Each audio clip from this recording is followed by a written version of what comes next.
Assalamualaikum warahmatullahi wabarakatuh. Perkenalkan, saya Indrawati. Pada kesempatan kali ini, saya akan melakukan praktek coaching supervisi akademik bersama rekan saya, Ibu Riri. Gimana Bu Riri, udah siap? Alhamdulillah sudah, Bu. Kita mulai ya Bu Riri. Oke. Selamat pagi Bu Riri. Selamat pagi, Bu Indra. Gimana kabarnya Bu Riri? Alhamdulillah sehat. Bu Indra, gimana kabarnya? Alhamdulillah sehat juga Bu Riri. Mohon maaf sebelumnya Bu Riri, saya akan mengganggu sedikit waktu Bu Riri hari ini. Ya, Bu, silakan. Pada pagi hari ini kita akan melakukan supervisi akademik. Jadi supervisi akademik itu adalah satu kegiatan untuk membantu guru mengembangkan kemampuan mengelola proses pembelajaran untuk mencapai tujuan pembelajaran. Jadi ada 3 tahap nantinya Bu Iri. Yang pertama itu pra-observasi, yang kedua observasi, dan yang ketiga pasca observasi. Dan yang akan kita lakukan sekarang adalah yang pra-observasi terlebih dahulu. Kira-kira Bu Riri, dari supervisi nanti, tujuan dan harapan apa yang ingin Ibu capai? Dari percakapan pra-observasi ini ya, Bu ya.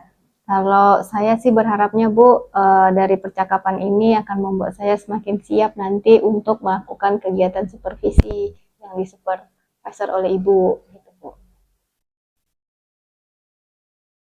Jadi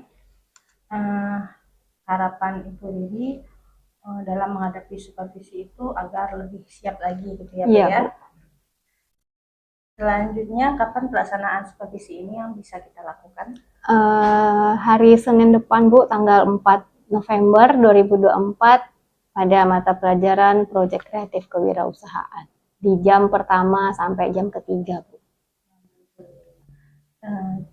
Kira-kira materi yang akan disampaikan besok itu apa? Materinya berkaitan tentang pembuatan media promosi, Bu. Pembuatan media promosi Iya. ya Bu ya. Tujuan pembelajarannya tuh apa tuh Bu?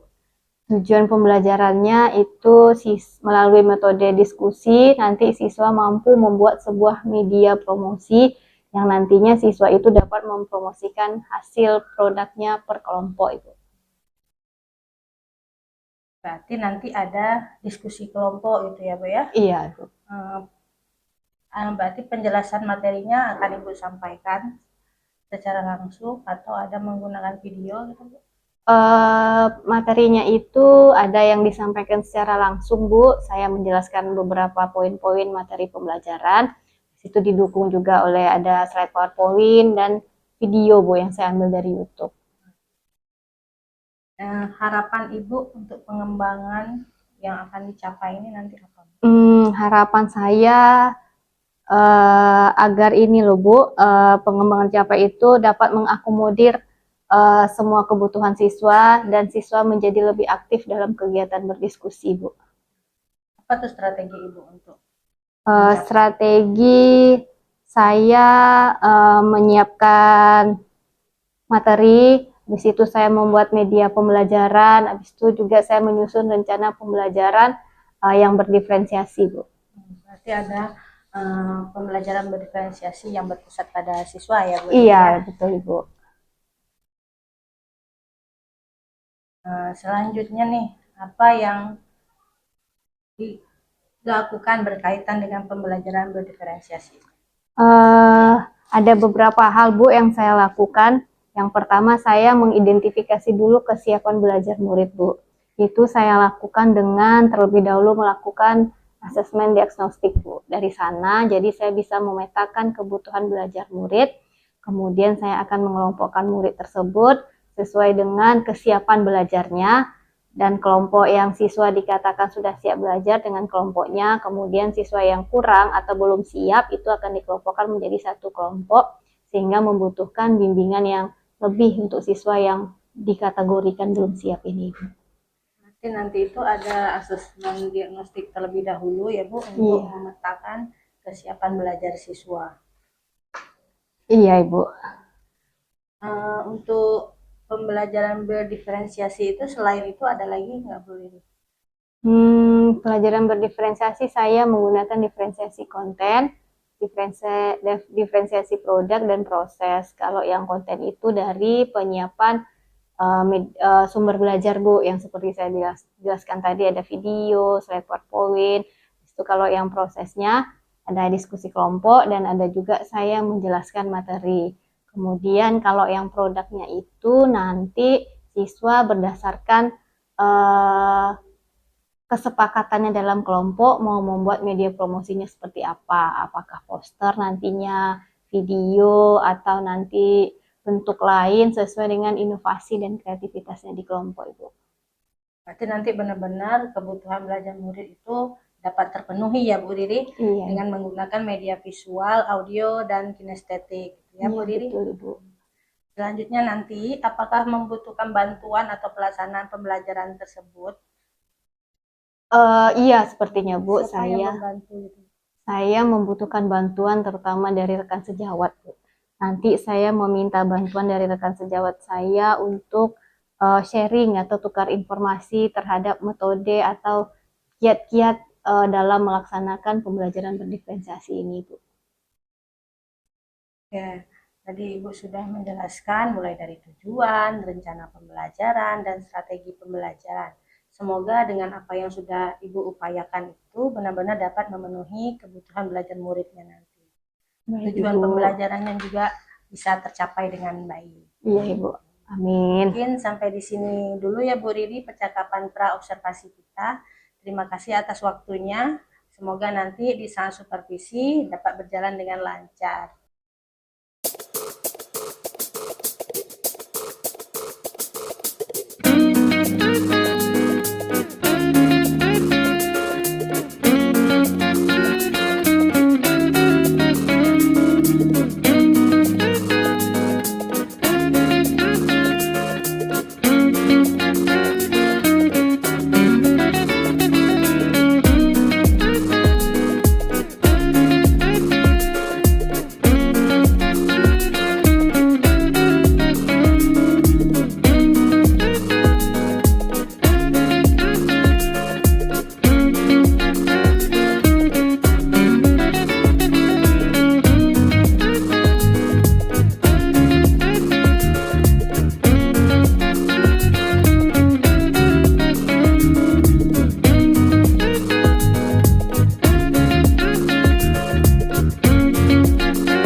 Oke, Assalamualaikum Bu Riri.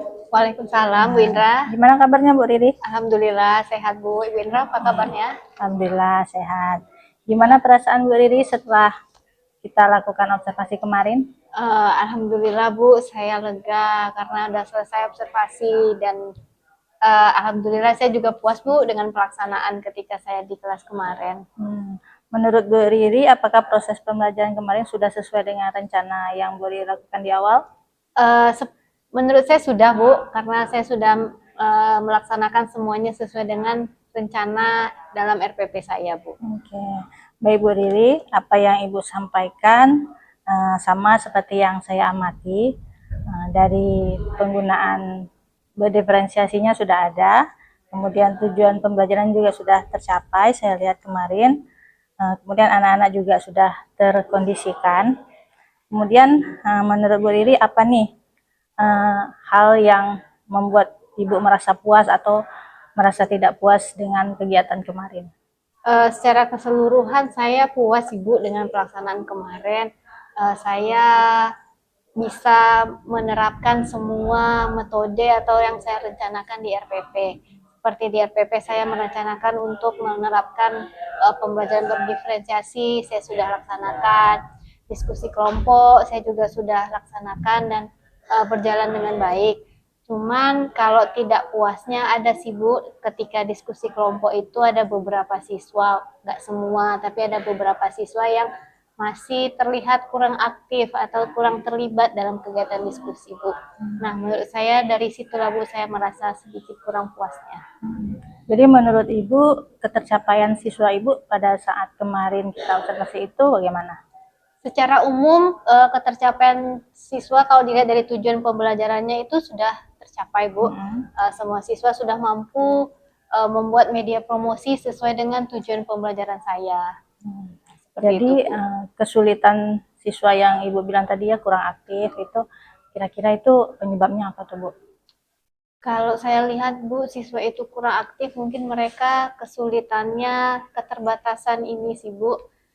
Mungkin dengan pembelajaran saya yang awalnya dimulai dengan praktek, mungkin ada beberapa siswa yang masih belum termotivasi untuk mengikuti pembelajaran praktek, walaupun pada dasarnya bagi siswa yang tidak memiliki laptop itu boleh meminjam ke lab. Cuman ada beberapa siswa ini yang masih kurang termotivasi untuk tergerak inisiatifnya Bu untuk meminjam laptop. Nah, itu salah satu penyebabnya ketika diskusi, jadi mereka kurang memahami Kurang atau maksimal ya? kurang maksimal ketika diskusi karena mereka tidak melakukannya di awal. Itu sih Bu menurut saya. Itu kan dari siswa ya Bu. Kalau Iya. dari Ibu sendiri ada nggak kesulitannya? Kalau dari saya ya itulah Bu, mengkondisikan siswa tersebut Bu, mengkondisikan gimana dia itu mau atau termotivasi, ada motivasi intrinsik dari dirinya untuk oh saya nih belajar nih, jadi saya harus mempersiapkan semuanya. Nah, selain itu juga mengkondisikan agar kelas itu kondusif Bu. Ketika diskusi kadang-kadang ada siswa yang sedikit keluar dari jalur diskusi, nah sehingga itu menyebabkan kelas kurang kondusif. Nah, mungkin kesulitan dari saya mengembalikan kondusif kelas itu sih Bu. Oke Bu Riri, menurut Ibu nih, kira-kira apa yang harus Ibu lakukan untuk mengatasi kesulitan yang Ibu alami tadi? Mungkin di pengelolaan kelas saya ya Bu. Mungkin saya akan coba nih Bu berdiskusi dengan guru yang senior atau mungkin guru yang lebih berpengalaman. Saya coba tanya gimana yang mereka lakukan atau minta tips and tricks beliau cara pengelolaan kelas yang baik. Nah, mungkin dari situ saya bisa adopsi dan saya bisa terapkan di kelas saya nantinya, Bu.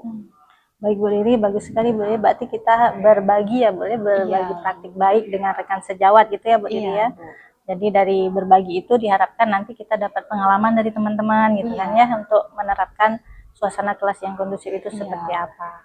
Nah, kira-kira nih Bu Riri dari percakapan yang udah kita lakukan, dari apa yang Ibu dapatkan dari Kalau dari percakapan kita Bu, saya awal mendapatkan sedikit pencerahan sih Bu, gimana cara mengelola kelas itu yang awalnya mungkin saya agak gimana nih, kenapa anak ini nggak bisa dikendalikan lah gitulah ya Bu kurang lebih. Nah, setelah dari percakapan ini secara mengalir saya jadi terinisiatif dengan berkolaborasi itu Bu. Sebelumnya saya cuma mumet sendiri aja, gimana nih mengatasi. Tapi setelah percakapan dengan Bu Indra, saya menemukan solusinya. Oh ternyata ada nih solusinya. Nah kita itu perlu gitu ya berkolaborasi ya Bu Riri ya.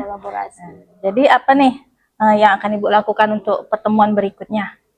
Setelah saya dari guru yang tadi saya minta sarannya itu Bu, saya cobalah terapkan di kelas saya nanti Bu. Semoga nanti bisa berdampak positif atau ada perubahan nanti di kelas saya. Oke, baik Bu Riri, bagus sekali ya.